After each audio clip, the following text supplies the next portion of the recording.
حدیث میں آتا ہے لَتَأْمُرُنَّ بِالْمَعْرُوفِ وَلَتَنْهُنَّ عَنِ الْمُنكَرِ أَوْ لَيَخْتِمَنَّ اللَّهُ عَلَىٰ قُلُوبِكُمْ.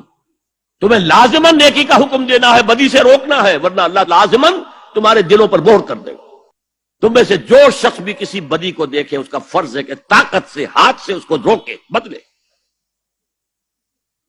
اگر اس کی استطاعت نہ رکھتا ہو تو زبان تو استعمال کرے،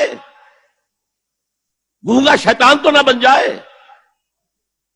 کہے تو صحیح اللہ کے بندے باز آ جاؤ، اے اللہ کے بندو اللہ کے غضب کو دعوت مت دو، کہو تو صحیح.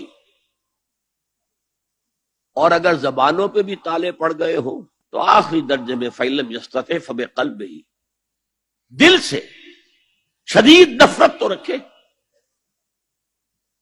راتوں کی نیندیں حرام تو ہوں، سوچے تو صحیح کیا ہو رہا ہے. دولت کی تقسیم کا نظام اسلامی نہیں ہے، سیاسی نظام اسلامی نہیں ہے.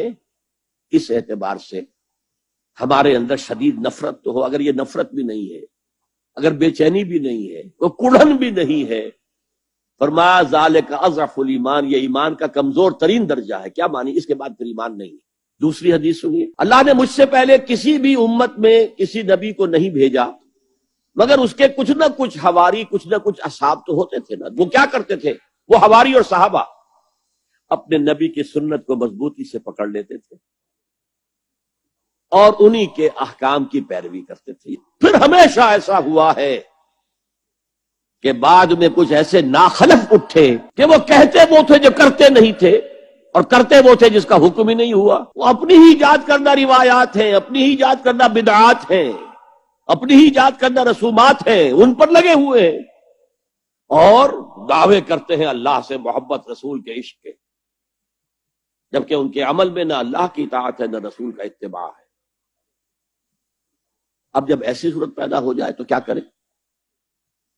فَمَنْ جَاهَدَهُمْ بِيَدِهِ فَهُوَ مُؤْمِنٌ، تو جو مسلمان بھی ان کے خلاف جہاد کرے گا اپنے ہاتھ سے، اپنی طاقت سے، وہ مومن ہوگا.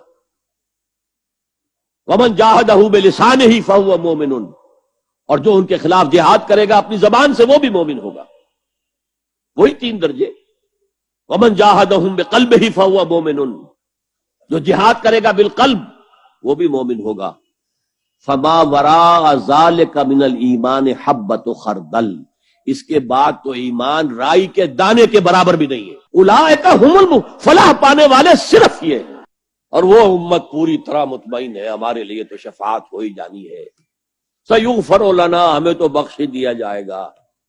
لَن تَمَسَّنَا النَّارُ إِلَّا أَيَّامًا مَّعْدُودَاتٍ، ہمیں تو آگ چھو ہی نہیں سکتی مگر صرف گنتی کے چند دن.